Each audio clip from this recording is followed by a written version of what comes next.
तर रोहिणी जायला तिच्या माहेरी. तिला मी म्हणलं 2 दिवस थांब म्हणलं आणि मगच जाय म्हणलं माहेरी, कारण की कोमल यायची राहिले आणि तुम्हाला तर माहिती आहे घरात कोणीच नसतं, आईचं सुद्धा चित लागत नाही. तिला मला 2 दिवसांनी जाय, तर ती ऐकते का नाही ऐकत, ती तिच्या मनाचं करती. तर लगेच चालली गेली राखीले. तिला सांगितलं तर तिने ऐकलं नाही माझं. तर नमस्कार सगळ्याला. आमने आज मस्त पाणी पडलेलं आहे, म्हणजे चांगलंच पडलेलं आहे. तर वाजले 4. त्याचा थोडंसं शूट घेऊया. आणि आपला तुम्ही ओम भयाचा व्हिडिओ बघितला असणार आहे बघा, कंपास टाकली तोडून. कोण तोडली?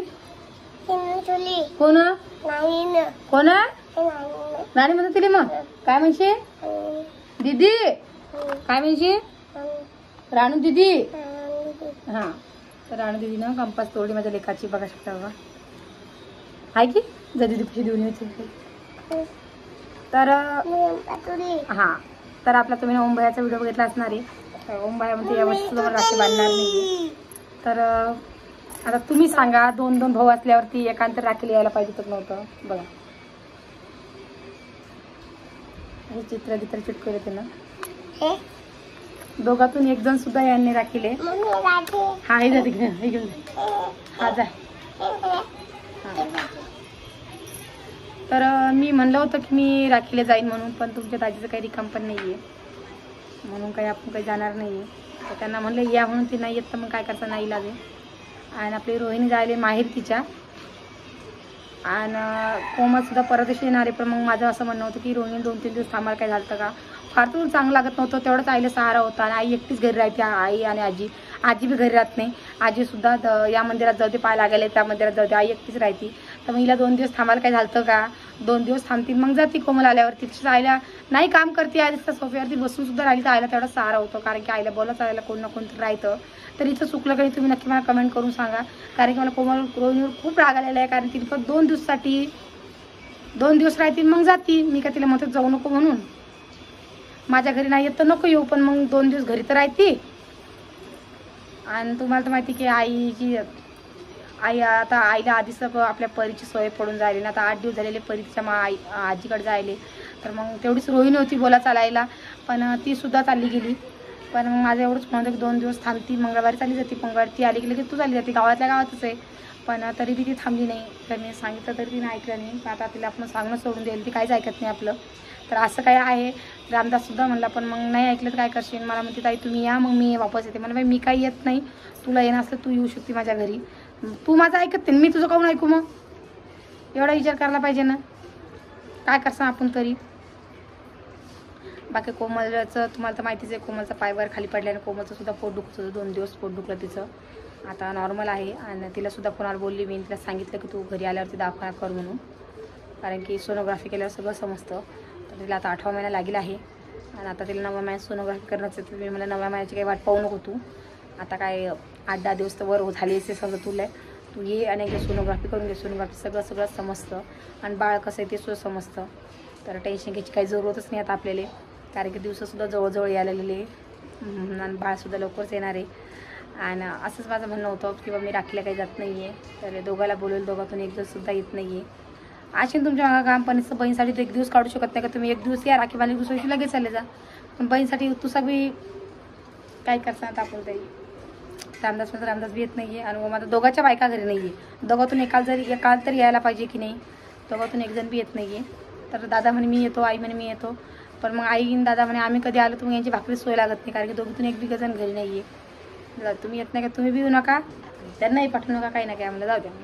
मी नापास बाबू झाल्यावरती मला टेन्शन घ्यायला काही पुरत नाही. मी महालक्ष्मीला सुद्धा जात नाही आहे. डायरेक्ट मी जाईन आपल्या गेलेच बाबू झाला की, म्हणजे बाळा झाल्यावरती जाणार, त्याला जाण्यावर काय जात नाही मी. आणि राखी बी कॅन्सल केलेली आहे, जाऊ द्या. नाहीतरी ऑलरेडी माझ्या राख्या हरपलेल्या आहे.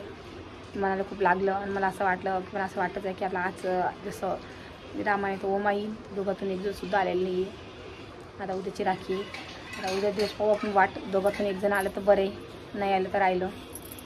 नाही आईला ते नाही केली. सगळ्यांचीच मागं कामं असतात, जसं आपल्या मागं त्यांच्या मागे. आता मी ना इकडली राहिली ना तिकडली राहिली ना, मला तिकडे जाता येत नाही, इकडे येता येतं, असे झालेले माझं. काय सांगा तुम्हाला. कोण माणूस म्हणतो जाऊ नको, तिकडून ते पोरं म्हणता ये ये ये ये. ऐकू तो कोणाचं ऐकू तुम्ही सांगा मला.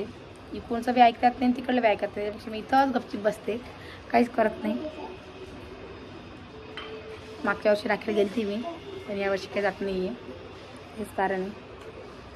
आणि तुझे भाऊजीसुद्धा कोणाचं ऐकत नाही, मनाचं करतात ते, असं आहे त्यांचं.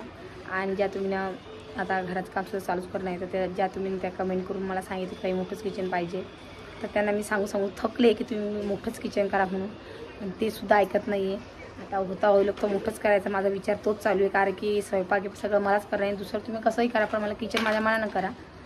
तर ते हो नाही चालू आहे. आता समजीनच काय म्हणता काय नाही, तर कारण की काम करायला खूप टाईम लागतो कोणचंही, आणि लवकर नाही होत ना, म्हणून आता थोडं चालू आहे. बाकी व्हिडिओमध्ये काही नव्हतं, व्हिडिओमध्ये हेच होतं. आणि ओम भाई एकदम नाराज होऊन म्हणता की मला यावर्षीसुद्धा राखी कोणी बांधणार नाही. त्याला तुम्ही कमेंट करून सांगा की मागच्या वर्षी ताई होती राखी बांधायली, तो असा बोलतो. माझं मन पूर्ण ऑफ करून, म्हणजे मूड पुरा ऑफ करून टाकतो की मला राखी बांधायला कोण नव्हतं म्हणून. मागच्या वर्षी त्याला राखी बांधायला सुद्धा गेलती मी, आणि दरवर्षी त्याला राखी बांधते. एक वर्षीसुद्धा असं चुकलेलं नाही की त्याला राखी बांधली नशील म्हणून. एक परिसर रामदासचं तरी आले की रामदास म्हणेन की बाबा मला राखी बांधली नाही, हे याचं साहजिक आहे. पण ओम भाईला दरवर्षी राखी बांधते मी, तर दरवर्षी माझ्या घरी राखी बांधायला येतो. फक्त याच वर्षी तो राखी बांधायला आला नाही आहे. आणि आता आपण उद्याचे दिवस पाहू त्याची वाट. आता उद्या कधी तो आला तर बरं आहे, तर वास मग आता पाहू आपण याची गंमत, मग उद्या येतो की नाही येत. हा या दोघांनी बायकाला पाठवलं राखीले, पण बहीणने म्हणला नाही की तो की तू ये. जसं बहीणला काही म्हणला नाही की मी येतो राखी बांधायला, तू ये म्हणतो. म्हणजे जी नवाई नाही का, तुम्ही सांगा.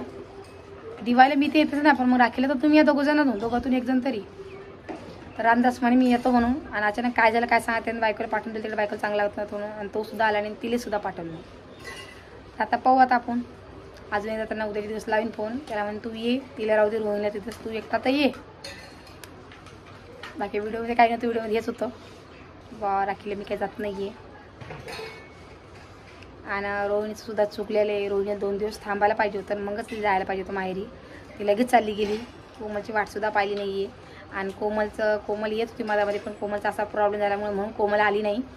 तर कोमलसुद्धा येत होती. कोमल म्हणजे बड्डे झाला, म्हणजे उद्याच येणार होती ती, म्हणजे सोमवारी राखी बांधली की लगेच निघतो म्हणून मी. सकाळून राखी बांधली लगेच लवकर निघू म्हणे. पण मेन कारण असं व्हायलं की ते काहीतरी लागणार आहे म्हणतात ना, म्हणजे ग्रहणासारखे लागणार आहे ना, तर त्याच्या कारणाने मग तिला राखी बांधता येत नाही. म्हणून ती म्हणजे संध्याकाळी मी राखी बांधली. उद्या परवा दिवशी मंगळवारी सकाळीच निघणार आहे. 12 वाजेची गाडी जाते. म्हणजे त्यांना नगरून डायरेक्ट गाडी आहे, म्हणजे डायरेक्ट ज्यांनाच गाडी आहे, म्हणजे गाडी बदलायचं काम नाही आहे, टेन्शन घ्यायची काही जरूरत नाही आहे त्याच्याकरता. आणि या बारचीने सगळ्यात जास्त दिवस कोमल राहील तिथं माहिती, तसं ओमा राहू देते, पण या बारचीने हां म्हणजेच तुम्ही बघू शकता ती गाडी आणायची. तुला बघा रुद्रची गाडी आणायची, मुद्दा तोंडाला मिक्स लागेली.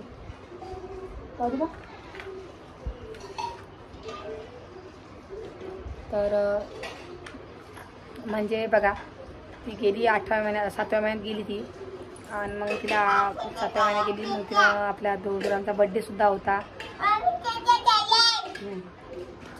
राखीसुद्धा होती, आणि तिच्या भावाचा कोणाचा साखरपुडा ते सुद्धा झालं. तिच्या बहिणीचा सुद्धा बड्डे झाला. म्हणजे एवढं हां बघा कोंपाचा हाल करून घेतले. पण तर असे तिनं 3-4 कामं कोमलला आटपून घेतलेले. आणि आता डिलिव्हरी झाली की तिच्या माहेर काही जाणार नाही, बाळाला घेऊन तिथंच राहणार आहे. साहजिक आहे, डिलिव्हरी पहिली बाळातून तिच्या मम्मीने केलं, पण आता दुसरं बाळातून यांचीच होणार आहे, मग तिथंच राहणार आहे. आणि आता ती काही 2-3 महिने काही 3-1 महिने तरी जाणार नाही, कारण की एवढंसं बाळ घेऊन काय जाणार आहे ती, म्हणून तिला आता पाठवलेलं आहे. खूप म्हणजे तिनं जायचं चालू होतं तिचं. आणि आपल्या रोहिणीची गोष्ट आली, तर रोहिणीला धोंड्याच्या अधिक महिन्यात ती का नाही गेली. तर माझंसुद्धा म्हणत त्यांनी काय अधिक महिना म्हणजे आखाड महिन्यात त्यांनी करायला पाहिजे होता, पण त्यांनी आखाड महिन्यात केला आणि त्यांची चुकलेलं आहे ही गोष्ट. तर आखाडा महिन्यात जवायला लेकीले कपडे ते घेता, कारण तिचा पहिला आखाडा महिन्यात त्यांनी नाही केला, तर आपण ना इलाज आहे, आपण काय म्हणणार नाही तिच्यावरती, त्यांचं मर्जी. त्यांनी नाही बोलवलं म्हणून हा गेला नाही. तर आता राखीला गेलेली ती, लग्न झाल्यापासून 2-3 चक्रा तिने मारलेल्या आहे, पण ती राहिली एका बारचीने सुद्धा आहे. तर ती आताच गेलेली आहे राखीले. ते बी त्यांच्या घरी काही कार्यक्रम आहे म्हणतात, त्याच्यासाठीच गेली ती. तर काय कार्यक्रम तुम्हाला व्हिडिओमध्ये समजणार ते, म्हणून हा ना हे पाहिजे सगळं तोडून टाकलं कंपासाने, पाय अंधारीच्या ते घातलेले स्टिकर घालले पण शॉपनरच्या याच्यामध्ये. तर असं काही आहे. हा बस हे बघा कसं काय लावलं, काय सांग झाकण बी उलटं लावलं, काय सांग उघडाने झाकण बी उघड. उघड झाकण मी पक्की लावून घेतलं रुद्रनं. आता उघडीन कसा काय सांगते त्याला माहीत. तर चला मग व्हिडिओ काही जास्त मोठा नाही कारण व्हिडिओ एवढंच करणार. व्हिडिओ कसा वाटा नक्की कमेंट करून सांगा आणि नवीन कोणी असलं नक्की चॅनल सबस्क्राईब करा, प्लीज पसंत फॉलो करा. तोपर्यंत सगळ्यांना जय महाराष्ट्र आणि सगळ्यांना राखीच्या हार्दिक शुभेच्छा ॲडव्हान्समध्ये. कारण की राखी उद्याची व्हिडिओ आज बघणार तुम्ही म्हणून सगळ्यांना राखीच्या हार्दिक शुभेच्छा. आणि जे कोणी त्यांच्या बहिणीच्या घरी राखी नसून गेले ते नक्कीच जा आणि राखी बांधून या. आणि माझ्या ज्या बहिणी आहे त्यांना सुद्धा सांगते मी, तुम्ही जर तुमच्या घरी जायची परवानगी दिली असेल तर तुम्ही सुद्धा राखी बांधायला जा. मी तर काही जाऊ शकत नाही पण तुम्ही जा आणि राखीच्या हार्दिक शुभेच्छा. चला.